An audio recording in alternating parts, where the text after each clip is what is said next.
Hi, thanks again for joining me on this episode of Sealed for Good. And today I'm talking about when the minimum should be the minimum or we go to the maximum. And this really is about a follow-up from last week's live Facebook and Instagram video when we spoke about the waterproofing standards and what's missing in them in Australia.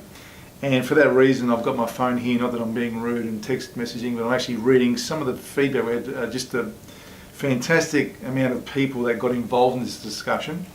And I want to say to everyone who did watch that episode on either Facebook or Instagram, thank you for your contribution and being involved. It was very, very reassuring to us to understand that there are many, many people in this industry that do care about it and want to see it go in the right direction. And a lot of this feedback's given me and my team lots to think about and how we tackle some of these issues and how we can contribute and get better at it. We had comments as far as from New Zealand on this matter and all over Australia, which was fantastic, and I do appreciate that, and for people coming forth and getting engaged in it. Some of the ones that I really like this comment that came from Manuel, who as a builder had mentioned that he always does the maximum as a minimum. And I did talk about that last week on that video, where I mentioned that we've got to get the mindset change from thinking that the minimum is acceptable. You know, this mentality where people talk about, can I get away with just a bead of sealant here and I'll coat the membrane on there? Can I get away with one rich coat? Can I get away without the primer? It induces the thought about this is already a trade that's about cutting corners instead of what is the maximum I should be applying? Why can't I put more on there? If this was a bank account, everyone wants to get a higher bank account, put more in there, but yet because it's a membrane and it's a waterproofing, we're not adding value to the job, to the application. And as soon as you take value out of the application, people focus on price. And I said in that video last week, this is a trade that you are judged on the test of time. And if I look over the course of years that I've been in this industry, 28 years, how many players from the time I was in there are still going? And many of the big brands are still there because they get stronger and stronger. And a lot of the cowboy ones come and go and end up in all sorts of forms and don't even know what's in their product from where they're sourcing it from. And these are all the issues we've been talking about. And we're going to do a couple more segments shortly on where I'm going to actually pull product out from various manufacturers out in the country, and so you can visibly see what the difference is between the brands that actually do the things properly and the quality of their product versus the crappy ones. But you know, like I said, I talked about the minimum and maximum. I would like to see the fact that we exceed what is expected. You know, if you can give more to your client in the job you're proposing to them, then that is going to change in terms of what their expectation is, because next time they're going to want that again. At the moment, what everyone does is they get their quotes out, and whoever's the cheapest quote wins, and that's what happens. But if every applicator gave a better job and did something more than what was expected, then that's now the new standard. And the next guy, and you've got to explain to your client why they're getting that. And I understand some of you are going to be out there saying some builders won't give a care, they're just going to go and do whatever's the cheapest price, or ask me that this is what they're going to pay me and that's it.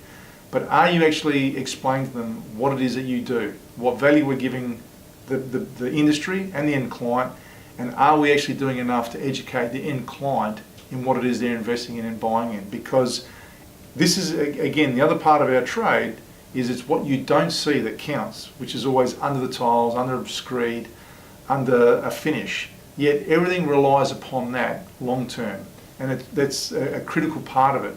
There's a couple others here, you know, talking about, this is a great comment from, I think it was Ben, where he talks about something, Tim, where he talks about how this issue of standards is important, but they're outdated. And he made the comment that the tiling standards that are out there currently are actually older than what the iPhone is.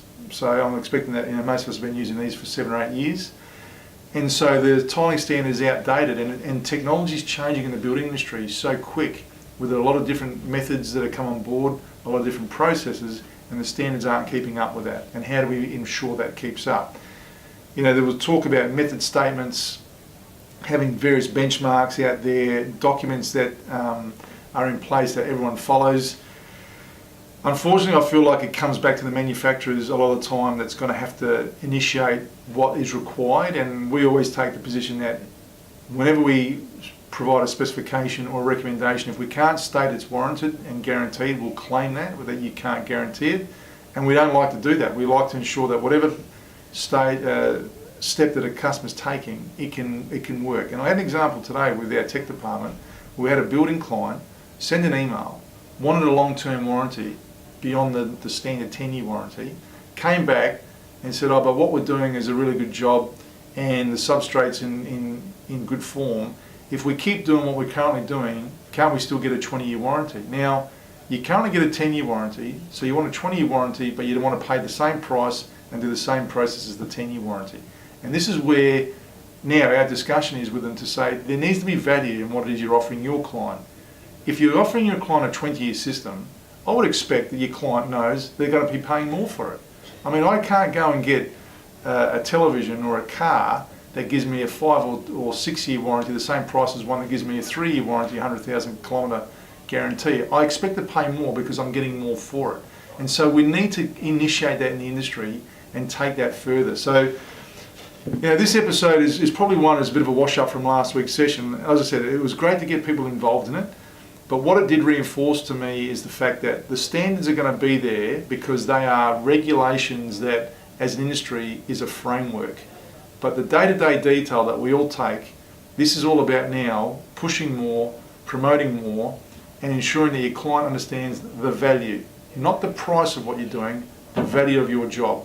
And so when you're coming across people that are cutting corners or builders that don't understand that, they need to take that to the point of where they're asking their client the question, or you ask that of them.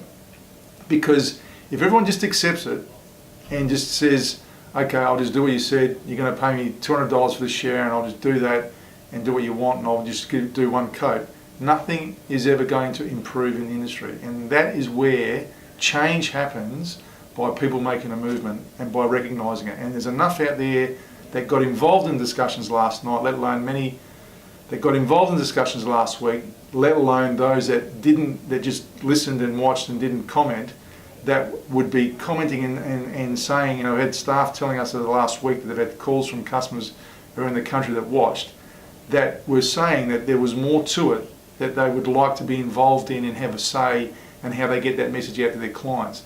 But if we just accept what's going on at the moment, there will never ever be change. And so this needs to happen. Change can happen quickly if you get the numbers and the groundswell below it. And we've got a few thoughts on how we might promote this to the market in terms of what end of the market so they understand what they are getting. But the applicators, you guys are the critical piece in the puzzle here, because the processes and products are out there to give you a solution to ensure that your trade's protected, your brand's protected. You need to make sure your client understands that.